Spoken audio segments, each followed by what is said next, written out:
Now we're going to talk about microtransactions and free-to-play. And the example that I've found, or the example I decided to use, was Sony Online Entertainment starting to use Station Cash for its games like EverQuest and EverQuest 2. There were probably examples of microtransactions before this, but this was a mainstream company with a AAA title that had been around for a long time moving in this direction. So I think that makes this a little bit more important and adds some credence to the system. Microtransactions and free-to-play style really started to pick up relevance, again, as I said, as these mainstream companies like Sony started to use them for their top games. Games like EverQuest and EverQuest 2 started using Station Cash, form of electronic money that players could use to purchase items and benefits to use in-game.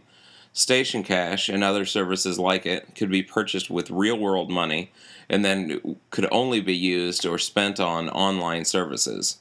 Many online games took this a step further, making their games free to play for people, but locking certain features and items so that users had to purchase them in order to use them.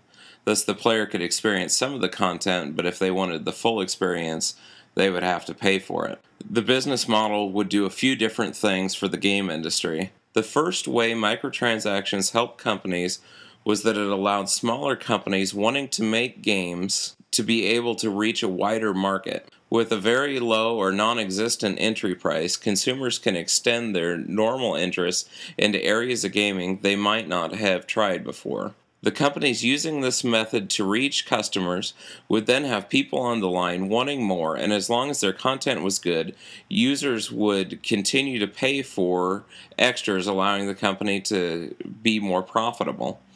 Secondly, this method can extend the life of aging online games like EverQuest and EverQuest 2, which has started a free-to-play server just this month. Microtransactions seem to be a viable and lasting business model that will change how some people purchase their games.